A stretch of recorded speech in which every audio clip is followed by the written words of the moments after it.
ও আমার বন্ধু গো, চিরসাথী পথ চলার সিঙ্গারকে তো আমরা সবাই চিনি, ফেমাস আগুন।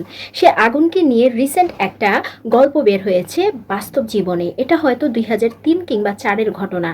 তো তখন সে বৃষ্টি নিয়ে একটা গান বের করেছিল এবং পরিচালক সে গানটা নিয়ে শ্যুট করবে। তো সেটা ছিল একটা রাতের বেলা শুটিং। তো রাতের বেলা শুটিংয়ে তারা কি হয়েছে, ক্যামেরাম্যান নিয়ে তারপরে পুরা সিনেম্যাটিক সেকশন নিয়ে তারা বের হয়ে গেছেন এবং জায়গার নামটা বলেনি, এমন একটা জায়গাতে শুটিং করবেন যেন নীরব লাগে এবং গাছগাছালি তারপরে প্রাকৃতিক পরিবেশটা যেন দেখা যায়। ঠিক আছে, মেবি এটা শীতকালে ছিল।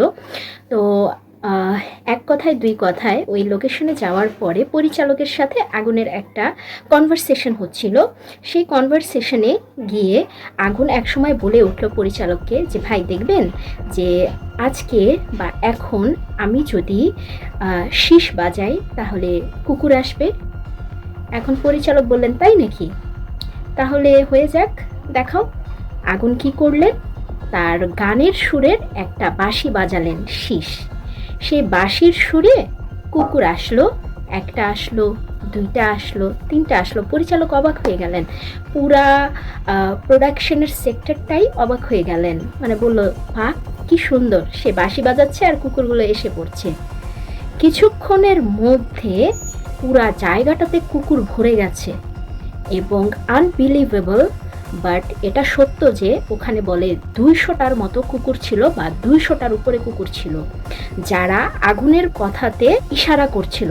আগুন যদি বলতেন যে বসো তাহলে বসতেন, আগুন যদি বলে দাঁড়াও তাহলে দাঁড়াতেন, কোনো রকম টু শব্দ করছিলেন না। এই বিষয়টা দেখার পরে প্রোডাকশন সেক্টরে যারা যারা ছিলেন তারা তো এক একজন গাছের উপরে উঠে যাচ্ছে ভয়ে, এক একজন গাড়ির ভিতরে ঢুকে গিয়ে লক করে দিচ্ছে, বলে যে ভাই এই দৃশ্য দেখার মতো না।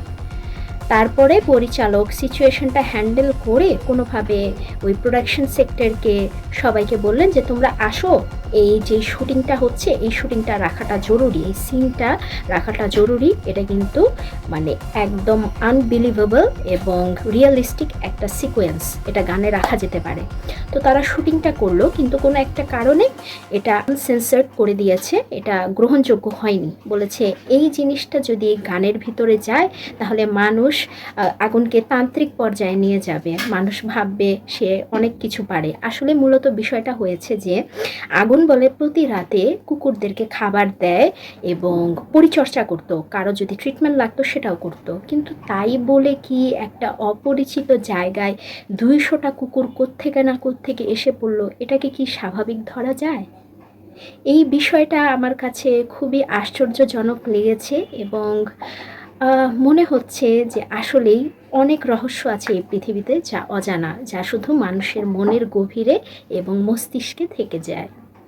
আমার ভিডিওটা যদি পছন্দ হয়ে থাকে অবশ্যই সাবস্ক্রাইব করবেন এবং লাইক করবেন এবং এই রকম ভিডিও দেখার জন্য অবশ্যই আমার বেল আইকনে ক্লিক করবেন। Thank you so much.